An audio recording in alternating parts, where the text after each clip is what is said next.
Vous commencez à avoir l'habitude que sur ma chaîne j'aborde des sujets et des thèmes qui m'ont marqué et qui continuent de me marquer.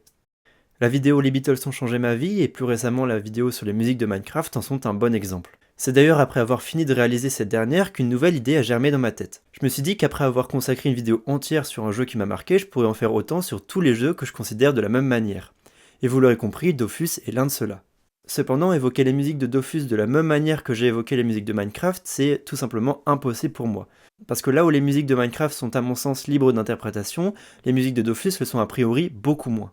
Mais attention, cela veut pas dire qu'elles sont moins intéressantes, au contraire, mises en relation avec celles de Minecraft, on a là deux exemples radicalement différents de comment un musicien, un compositeur se sert de son talent pour sublimer un jeu.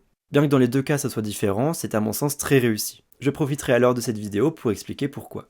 Comme je le disais, c'est après la vidéo sur les musiques de Minecraft que je me suis convaincu de chercher un axe de réflexion sur les musiques de Dofus. Mais malheureusement, je n'arrivais pas à trouver une formule qui me plaisait. Alors je me suis dit que vu que le jeu est français et que le compositeur l'est aussi, ça pourrait être bien d'essayer de le contacter au culot pour essayer d'avoir une interview. Parce que s'il y a bien un gars qui peut parler des musiques de Dofus dans le monde, bah c'est bien lui. Vous vous en doutez, j'ai donc envoyé un message sans grand espoir et pourtant, il y a à peu près 3 semaines, j'ai reçu une réponse. Bonjour, déjà merci de ton intérêt pour mes musiques. Pour échanger, je n'y vois aucun inconvénient.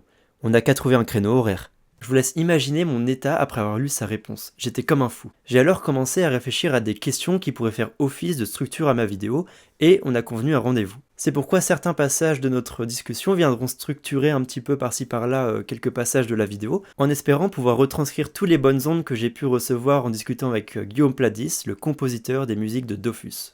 Avant toute chose, même si Dofus est un jeu hyper connu en France, j'ai pas pu résister de le présenter de la même manière que je l'ai fait pour Minecraft, pour les quelques personnes récalcitrantes, puisque cette fois même ma grand-mère connaissait le jeu, tant on y a passé du temps avec mon frère sur son vieil ordi qui ramait tellement qu'on pouvait pas faire 3 maps sans y passer 10 minutes. Dofus est un jeu français en ligne dans lequel vous incarnerez une des 18 classes, ou 12 à l'époque de l'ordi de ma grand-mère, dans un monde vaste rempli d'autres joueurs qui incarneront eux aussi leurs personnages. Le jeu possède une histoire très poussée qui peut être résumée en quelques mots. L'équilibre du monde est régi par des œufs de dragon qu'on nomme Dofus, et qu'il va falloir retrouver car ils ont été dérobés, et offrent à leurs détenteurs d'immenses pouvoirs. Pour ce faire, il faut suivre les très nombreuses et difficiles quêtes principales qui feront petit à petit évoluer votre personnage à travers le monde et ses dangers. En parallèle, il existe un nombre incalculable de quêtes annexes, mais qui sont toutes développées scénaristiquement avec une même intensité. Et cela constitue un des atouts de Dofus, les auteurs sont vraiment doués et certaines quêtes valent vraiment le détour. Naturellement, c'est un jeu en ligne, l'esprit d'équipe est un aspect du jeu primordial, et le jeu vous contraindra de nombreuses fois à faire équipe avec des inconnus pour progresser plus facilement. En réalité, la quête principale, elle apparaît surtout comme un prétexte, parce qu'en fait sur le jeu il y a tellement de façons de s'amuser, que la plupart des joueurs ils ne la finiront probablement jamais. Si vous aimez farmer des ressources, pas de soucis, de nombreux métiers nécessitent des heures de récolte dans les champs, dans les mines ou forêts. Si vous préférez vous battre contre vos propres amis, c'est possible avec le PVP. Si vous êtes solitaire et préférez la compagnie des animaux, il est possible pour vous de faire de l'élevage. Si à l'inverse de la réalité vous voulez être plein de thunes, vous pouvez vous enrichir en apprenant à maîtriser le commerce et la vente. Si vous voulez simplement vous connecter pour parler et raconter votre vie, le Zapdastrub sera certainement votre endroit préféré. En bref, Dofus est un jeu ultra complet jusqu'au moindre petit détail. Mais s'il y a bien un point commun à toutes ces choses-là, c'est que peu importe ce que vous ferez en vous connectant, peu importe où vous serez, vous aurez toujours des sons et des mélodies qui accompagneront votre jeu. Le jeu offre une diversité de paysages impressionnante et tout autant de musique.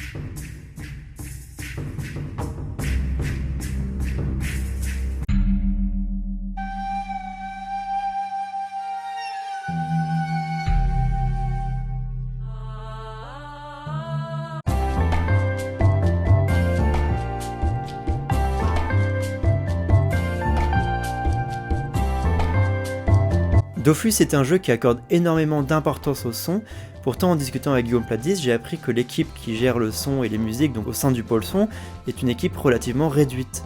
Au sein de ce pôle son, il y a donc deux catégories de personnes, ceux qui vont travailler sur le sound design, donc c'est-à-dire le bruit des monstres, le bruit des pas, le bruit des animations, ou alors ceux qui vont travailler sur la musique, donc c'est le cas de Guillaume Pladis. Avant de me focaliser principalement sur les musiques, je tenais à évoquer rapidement le travail phénoménal fait sur le sound design, afin de rendre donc un modeste hommage à mon échelle. Je pourrais dire que dans Dofus il y a deux états du jeu, celui hors des combats et celui en combat. Dans ces deux états, les enjeux liés au son sont radicalement différents. Hors des combats, c'est la charte graphique qui fait en premier lieu l'identité du jeu. En effet, le joueur est amené à se déplacer dans le monde et est libre de ses mouvements. Le paysage, bien que fixe, est essentiel. L'idée est alors que les sons sont alors là au second plan de manière réfléchie et délibérée. Ils ne prendront jamais le dessus sur l'expérience graphique sans jamais pourtant être absents.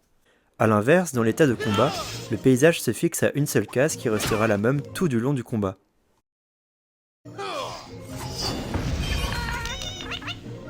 Alors il y a une inversion, le jeu donne donc plus d'importance au son bien qu'il ne soit pas nécessaire à la victoire. Chaque sort, attaque, déplacement des joueurs et des ennemis auront une identité propre travaillée aussi bien techniquement qu'artistiquement, pour rester dans l'ADN du jeu.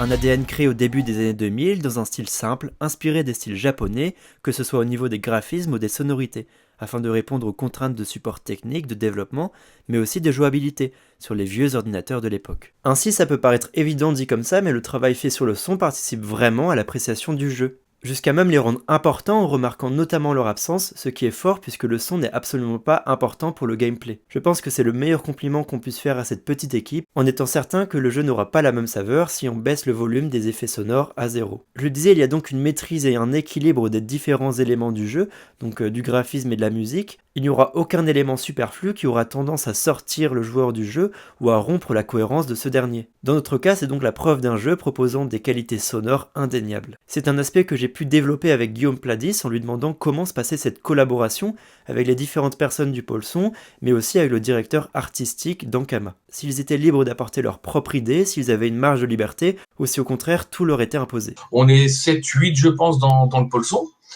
Et on travaille, oui, toujours en équipe. Après, on jouit d'une totale liberté. Sinon, il n'y a pas de création possible. Donc, moi, je compose toujours dans mon style, dans ma façon d'écrire, quoi. On essaie quand même de le faire en bonne intelligence. On essaye, il n'y a pas d'on essaye, on réussit à n'avoir aucune querelle d'ego. On pourrait très bien imaginer que le compositeur, vous commencez à me casser les noix avec vos ambiances, mettez ça moins fort qu'on entend de la musique.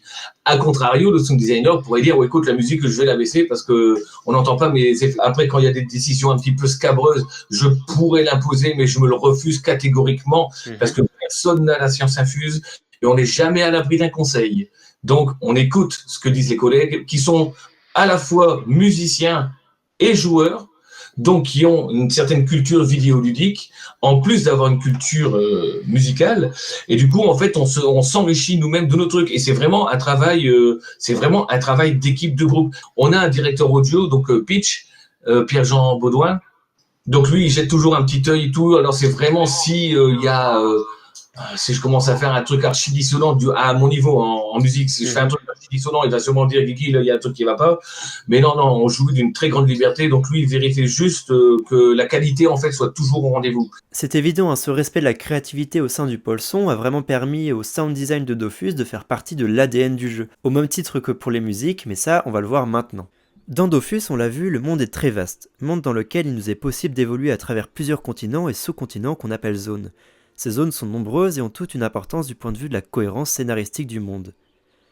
Mais surtout, ce qui nous intéresse, c'est que chaque zone et sous-zone auront une identité propre, du graphisme aux entités qui s'y trouvent, et vous l'aurez compris, jusqu'aux musiques. Ce qui fait de Dofus un jeu avec une palette de musique très mélodique, hyper complète. Et pourtant, ces mélodies, elles se ressemblent en réalité très peu, mais elles gardent toujours une patte bien distincte du compositeur. C'est sûrement ce qui a permis aux musiques de faire rayonner cet ADN que j'évoquais tout à l'heure. Une nouvelle fois, la cohésion et la cohérence entre ce qui se passe dans le jeu et dans les musiques vont de pair. Par exemple, un environnement pris dans la neige n'aura jamais une musique hors de propos.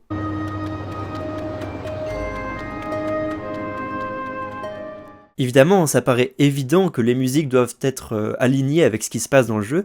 En fait, les musiques, elles subliment la plupart du temps le jeu avec une justesse toute particulière sans pour autant jamais trop en faire.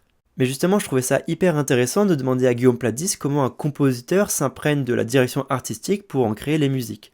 Voici sa réponse. L'inspiration, le monde déjà m'inspirait.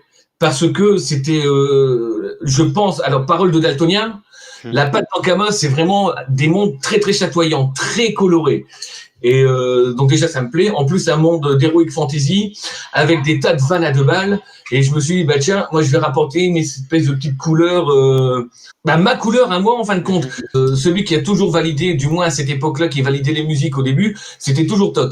Tot venait, je lui faisais écouter des tas de trucs, j'ai tenté énormément de choses parce que Tot est quelqu'un de très très exigeant. En fait, il a en tête un truc et il voulait à l'époque que mes musiques racontaient une histoire. Moi, je commençais à taper quelques mélodies et au début, on a beaucoup tâtonné selon ce que lui voulait raconter dans le truc, selon ce que moi j'étais capable de faire en fait. Les mélodies ont commencé à fonctionner. Alors je sais pas si tu entends là. Tu vois, il y avait des petits thèmes très joyeux. Et donc là, à partir du moment où j'ai commencé à faire les premières mélodies, donc c'était la mélodie d'Amatna qui est très très connue. Il y a eu 4 ou 5 versions bien remaniées et tout. Et c'est là où justement il y a eu ces thèmes iconiques qui ont vraiment plu à la communauté. Parce qu'en fait, on n'avait pas de concurrence, on était les seuls à faire ça comme ça. Dans sa réponse, Guillaume Pladis met le doigt sur un aspect très intéressant que je souhaite maintenant développer. Tout d'abord, on sait que le début des années 2000, c'est vraiment l'émergence des MMORPG, et Dofus est l'un de ceux-là. Mais surtout, c'est l'un des premiers à s'imposer et un des seuls à perdurer encore aujourd'hui. Si je suis bien conscient que forcément le gameplay a quelque chose à voir avec ça, la musique elle aussi, nous dit Guillaume Pladis, puisqu'elle semblerait n'avoir eu aucune concurrence avec les autres MMORPG, enfin surtout ceux occidentaux, et c'est une des raisons pour laquelle les musiques de Dofus ont maintenant cette renommée. Mais pourquoi ça ? Parce que d'une part, j'ai appris durant l'interview qu'en fait, il y a 2 écoles, 2 manières d'aborder le son, celle occidentale et celle orientale. Du moins dans la musique du jeu vidéo, il y a 2 écoles distinctes. Tu as l'école plus orientale japonaise, où là c'est musique. C'est-à-dire que eux, les bruitages, les ambiances sonores, finalement, dans le monde des RPG, il y en a très très peu. A contrario, il y a l'école plus américaine, on va dire occidentale, où là par contre c'est bruitage, la musique, pas grand chose quoi. Ouais. Nous, à Ankama, on essaye de synthétiser un petit peu ces 2 influences là. D'accord. Occidentale, orientale, où on essaie d'avoir des musiques pareilles, très narratives, très mélodiques, mais en même temps des ambiances, un sound design, mais vraiment pas piqué des hannetons quoi. Et alors ça peut paraître un peu prétentieux ce que je vais te dire, malheureusement je peux pas le dire autrement, mais je pense que c'est quand même assez unique dans le monde du jeu vidéo et particulièrement dans le monde du MMORPG. Le succès et la singularité de la direction artistique sonore de Dofus reposent alors sur 2 aspects. D'une part, l'alliance des 2 manières d'aborder le son dans les jeux vidéo, empruntée à l'école occidentale et orientale, permettant réellement au sound design et aux musiques du jeu d'avoir une identité propre, ajoutant ainsi un réel plus au jeu en lui-même. D'autre part, la manière de composer les musiques en elles-mêmes relève vraiment de l'éducation musicale classique de Guillaume Pladis, suivant ainsi des principes de théorie musicale solides. Je suis issu du classique. D'accord. J'ai fait à peu près 8 ans de musicologie, j'ai fait une dizaine d'années de conservatoire, donc je suis vraiment issu de la musique classique. Moi, c'est vraiment c'est de l'harmonie classique, c'est beaucoup de contrepoints, même souvent du contrepoint rigoureux d'ailleurs, toujours une belle mélodie parce que c'est un peu une belle mélodie, une mélodie que j'espère être belle, sinon c'est un peu présomptueux. Toujours une autre petite mélodie qui va arriver en contrepoint derrière. Je vais essayer d'avoir des accords un petit peu chiadés qui dérogent un petit peu de tout ce qu'on écoute habituellement. J'espère avoir ma patte à moi, ma façon d'écrire, ma façon de composer de la musique. Quand on me demande des conseils par rapport au métier de compositeur, je leur dis harmonie, contrepoint. Sans rentrer dans les détails, le contrepoint c'est une technique de composition qui va donner une importance toute particulière aux mélodies, jusqu'à même les faire se superposer les unes sur les autres de manière cohérente et organisée, rendant à mon sens un morceau de musique hyper vivant. En voici un exemple et je vous laisse le soin d'essayer de déterminer quelles sont les différentes mélodies présentes dans le morceau.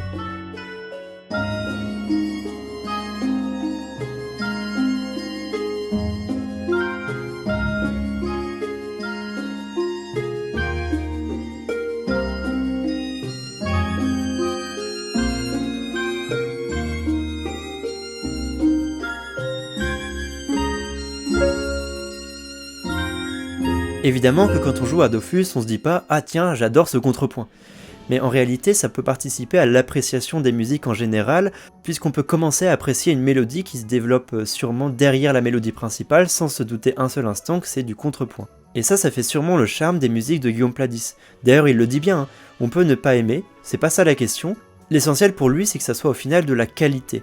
L'utilisation de pareilles méthodes de composition permet d'éloigner les musiques dites atmosphériques que le compositeur souhaite tant éviter. Mais il est clair qu'à l'heure actuelle, je ne peux pas me projeter dans le jeu avec des musiques dites atmosphériques ou en tout cas ambiantiques, puisque je suis trop habitué à ce genre de musique. On y revient souvent, mais je pense que les musiques collent réellement à l'ADN du jeu. Il est maintenant le temps pour moi d'évoquer un aspect hyper important du jeu, à savoir les refontes. Ce n'est plus à prouver, mais Ankama donne beaucoup d'importance au son dans leur jeu et sont souvent amenés à se renouveler. Alors que le jeu s'apprête à faire peau neuve aussi bien dans ses sons que dans ses graphismes, dans le cadre de son portage sur un moteur graphique plus intéressant pour eux, la version Unity de Dofus. Le jeu n'en est pourtant pas à sa première refonte musicale et graphique. En effet, durant les 20 ans de jeu, beaucoup de mises à jour ont été dans ce sens.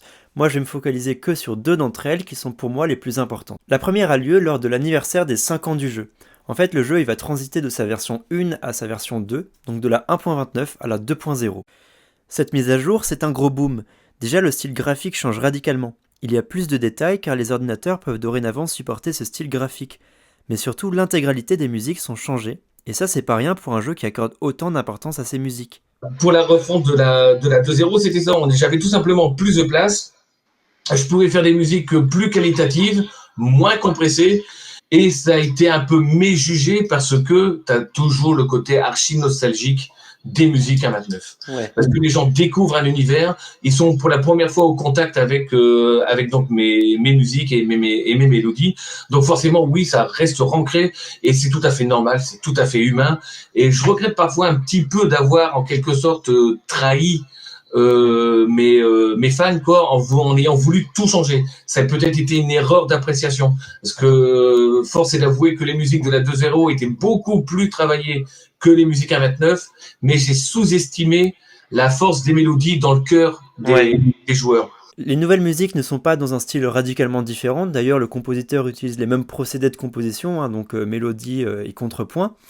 Elles sont juste simplement dans une meilleure qualité sonore. Le problème de cette refonte, c'est que le compositeur n'avait pas du tout conscience de la portée et de la dimension nostalgique de ces musiques. Or, déjà le fait de changer tous les graphismes, beaucoup de joueurs ne se sont plus retrouvés dans la nouvelle version de Dofus, mais en plus le fait de changer les musiques, c'était trop pour eux. Ce qui fait que 30% des joueurs ont déserté le jeu. Et ce malgré une évolution sur tous les points du jeu, aussi bien techniquement, graphiquement et dans les musiques. Tout ça reste très paradoxal parce que si on compare les deux versions, on se rend très vite compte que la version 2.0 est beaucoup plus aboutie. Les sonorités sont bien plus cohérentes entre elles, et personnellement j'ai vraiment l'impression d'une union entre les différents éléments du jeu, donc surtout au niveau de graphisme et des sons, ce qui n'est pas forcément le cas en 1.29. Encore aujourd'hui, pour beaucoup de joueurs, les musiques de la 1.29 sont les plus belles musiques du jeu, car elles font directement écho à une époque bien lointaine, et les nouvelles musiques sont la preuve que le temps passe et que le jeu a dû évoluer. On n'a qu'à se pencher 2 secondes dans les commentaires YouTube des premières musiques pour comprendre l'importance de ces dernières sur une génération tout entière. Ouais, mais c'est clair qu'il y a vraiment l'aspect nostalgie, parce que moi, quand j'ai commencé à jouer, j'étais vachement jeune, et du coup j'ai vraiment connu les deux versions. Et j'étais assez jeune pour avoir quand même la nostalgie des deux versions. Donc en fait, moi, j'ai pas ce rapport un peu négatif aux musiques de 2.0 parce que je les adore en fait et j'ai le même sentiment de nostalgie quand je les écoute. Mais y a pas de quoi. Mais du coup, c'était ça ma question. Vous avez un peu répondu. C'était les avis un peu négatifs vis-à-vis de ces musiques. Ça vous avait un peu touché à l'époque. Ah oui, hein. Ouais. Ah oui, c'est obligé ça. Ouais. C'est obligé, oui. Bah, on peut pas faire un métier de création si on n'a pas une certaine sensibilité. Et donc, il m'a fallu quand même pas mal de temps pour comprendre justement ce que voulaient dire les joueurs. Guillaume Pladis est donc dorénavant conscient que cette nostalgie peut être une force pour le jeu. Alors si la première refonte que je viens d'évoquer avait vraiment des buts techniques, la seconde refonte qui a eu lieu en 2019 a elle des enjeux bien différents. En effet, celle-ci a pour but de reprendre des mélodies de la 1.29 et à les moderniser à la manière de ce qui a été fait en 2.0, tout en gardant donc le même esprit dans le but de les intégrer aux nouvelles versions. Ainsi, les plus nostalgiques d'entre nous retrouveront les mélodies de leur enfance dans un style beaucoup plus moderne et plus abouti que ce qui avait été fait auparavant, sans pour autant faire un retour en arrière au niveau des musiques. Le jeu évolue donc, mais se souvient de ses plus anciennes racines. Et là, le pari, ça a été de dire, écoute Guigui, là maintenant, essaie de faire une synthèse de toutes les musiques que tu as faites depuis le début, donc depuis 2001, jusqu'à maintenant 2017, et de tout remélanger avec des nouveaux outils, avec des instruments encore plus réels, avec un rendu vraiment très professionnel en fait. Hein, c'est pas prétentieux. J'ai fait tout un travail de réécoute de tout ce qui avait été fait sur Dofus. J'ai commencé à plonger dans YouTube avec les petits malins qui ont été foutre les musiques comme ça sur YouTube. Je commençais à avoir le thème d'Amakna, quoi. Il doit avoir 3-4 versions différentes sur YouTube. Oui. 500 000 écoutes, 600, 800 000 écoutes. J'ai dit, mais c'est pas possible, quoi. Donc je dis, mais putain, mais les mecs, ils ont vraiment été marqués par cette mélodie. Ce qui fait que j'ai repris ces partitions-là. Typiquement, dans la musique d'Astrub, il y a la version 2.0, il y a la version 1.29, qui se mélangent en contrepoint avec une harmonie nouvelle.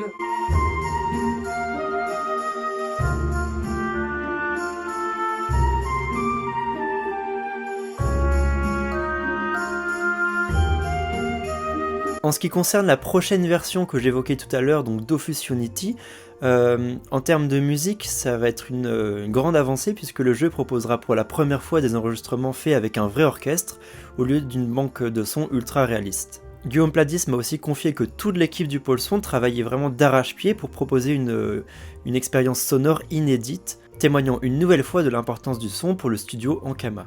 Cette importance donnée au son est telle que Guillaume Pladis a entrepris de donner une cohérence musicale à chacun des jeux de l'univers de Dofus. Je m'explique. Certaines musiques présentes dans les jeux sont liées directement au lore, à l'histoire de chacun de ces jeux. C'est un aspect que je n'avais pas du tout cerné en tant que joueur, mais pourtant il rajoute vraiment une importance, une profondeur au travail effectué sur ces musiques, mais surtout à l'importance que les musiques ont pour le jeu, s'éloignant encore plus des musiques ambiantiques et atmosphériques tant évitées par le compositeur. En fait, dans ces cas-là, les musiques, elles transmettent des informations, que ce soit au niveau des instruments utilisés, mais surtout en fonction du style de composition. Eh bien, écoute, tu ne crois pas, c'est bien dire, comme. La symbolique, c'était que sur Dofus, le monde des 12, les 12 dieux sont surpuissants. Il y a vraiment la puissance des dieux qui sont là. Sur le monde de Wakfu, les dieux sont beaucoup moins puissants à cause du chaos d'Ogrest qui a récupéré les sites du faux. Donc leurs pouvoirs sont amoindris, le pouvoir des dieux. Et donc musicalement, je l'ai traduit d'une façon assez différente. C'est-à-dire que sur Dofus, je peux avoir une très grosse orchestration, des choses très puissantes, très lourdes. Sur Wakfu, j'ai fait des orchestrations beaucoup plus restreintes. J'étais beaucoup plus parti sur des quatuors, sur des quintettes, pour quelque part symboliser le fait que les dieux soient beaucoup moins puissants dans le monde de Wakfu que dans le monde de Dofus. Pour finir, j'aimerais revenir sur ces mots. Peut-être le plus beau moment que j'ai vécu dans un jeu vidéo, la scène de l'opéra de Final Fantasy VI, je te jure, d'une beauté. À ce moment-là, j'ai eu un premier réel choc en étant au conservatoire, en écoutant donc Nobuo Uematsu qui a fait une vraie scène d'opéra, mais une vraie scène d'opéra, quoi, avec de la danse, avec un mouvement à 3 temps, cette mélodie absolument merveilleuse, sublime, harmoniquement, des emprunts, des renversements d'accords. Tu voyais que le mec, il maîtrisait vraiment l'écriture musicale, et moi, j'en étais au tout début de l'apprentissage de la musique. J'écoute ce truc-là, les larmes qui jaillissent. Tu dis, mais non, il y a peut-être un truc à faire, quoi. Si un jour j'ai la chance de pouvoir concilier ces deux passions, le jeu vidéo et la musique, je crois que je vais foncer. Et c'est pour ça que j'ai foncé très vite, dès l'instant où Cam m'a dit et que j'ai rencontré Todd et qu'ils ont dit, bah écoute, on va lancer une start-up, on aurait peut-être besoin des musiques, et puis voilà, quoi. Ah bah c'était le meilleur choix de votre vie, hein, probablement. Oh oui, je ne regrette absolument pas. Ah bah heureusement, Voilà. heureusement. Il semblerait bien que la boucle soit bouclée. Il y a 30 ans, Guillaume Pladis était ému aux larmes en écoutant les musiques de Final Fantasy. Et je crois bien que vous aviez raison, monsieur. Il y avait bien quelque chose à faire dans le jeu vidéo et vous l'avez fait avec justesse. Et 30 ans plus tard, c'est à votre tour d'émerveiller des milliers de joueurs avec vos musiques composées avec passion. Sûrement même que quelque part, grâce à vous, quelqu'un se sent un peu rêveur de composer les musiques des jeux vidéo de demain. Merci beaucoup d'avoir regardé ma vidéo jusqu'au bout. Je le dis jamais en général, mais n'hésitez pas à commenter, à partager et même à vous abonner si mon travail vous plaît. Je passe vraiment du bon temps à écrire et à réaliser ces vidéos, alors ça me fait vraiment plaisir de savoir que vous aussi vous passez du bon temps à les regarder. Encore un énorme merci à monsieur Guillaume Pladis qui m'a accordé de son précieux temps pendant à peu près 1 heure d'interview. J'aurais rien pu faire sans lui. Donc merci à vous d'être si inspirant, merci beaucoup. Sur ce, je vous dis à la prochaine et on se retrouvera peut-être aux Zap d'Astrub.